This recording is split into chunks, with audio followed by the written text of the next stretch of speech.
ಗದಗ್ ಹೋಗ್ತಾ ಹಾದಿ ಒಳಗ ಇರುವಂತಹ ದೇವಸ್ಥಾನ, ನಮ್ಮ ಹುಬ್ಬಳ್ಳಿ ಹತ್ತಿರ ಇನ್ನೊಂದು ಪ್ರಸಿದ್ಧವಾಗಿರತಕ್ಕಂತಹ ದೇವಸ್ಥಾನ ಒಂಟೆ ಹನುಮಪ್ಪ. ಈ ಒಂಟೆ ಹನುಮಪ್ಪಗೆ ಹೋಗಬೇಕು ಅಂತಂತಂದ್ರೆ ನೀವು ಗದಗಿಗೆ ಹೋಗ್ತಾ ಹಾದಿ ಒಳಗೆ ಎಡಗಡೆಗೆ ಬರ್ತದೆ. ಇನ್ನು ಬೈಪಾಸ್ ಸೇರೋಕ್ಕಿಂತ ಮೊದಲೇಕನೆ ಏನು ಹೈವೇ ಸೇರ್ತೀವಿ ಅಲ್ಲಿಗಿಂತ ಮೊದಲಿಗೆನೆ ಈ ಹನುಮಂತ ದೇವರ ಗುಡಿಗೆ ಹೋಗಲು ದಾರಿಯನ್ನು ಮಾಡಿದ್ದಾರೆ.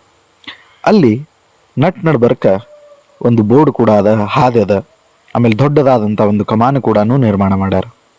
ಈ ಹನುಮಪ್ಪಗ ಬಹಳಷ್ಟು ಜನ ನಡ್ಕೊಳ್ತಾರೆ. ಶನಿವಾರದ ದಿವಸ, ಮಂಗಳವಾರದ ದಿವಸ ತಪ್ಪದೆ ಈ ಹನುಮಂತ ದೇವರ ದರ್ಶನವನ್ನು ಮಾಡ್ಕೊಳ್ತಾರೆ. ಹನುಮ ಜಯಂತಿಯ ನಿಮಿತ್ತಕವಾಗಿ ನಾನು, ಸರ್ವಾರ್ಥ, ಶ್ರಾವಣಿ 3 ಜನರು ಕೂಡ ಈ ಒಂದು ದೇವಸ್ಥಾನಕ್ಕೆ ನಾವು ತೆರಳಿದ್ವಿ. ಸಹಸ್ರಾರು ಭಕ್ತರು ಭಕ್ತಿಯಿಂದ ಪೂಜೆಯನ್ನು ನೆರವೇರಿಸ್ತಾ ಇದ್ದರು. ಈ ಹನುಮಂತ ದೇವರ ವಿಶೇಷತೆ ಏನು ಅಂತಂದರೆ, ಇದು ರೈಲ್ವೆ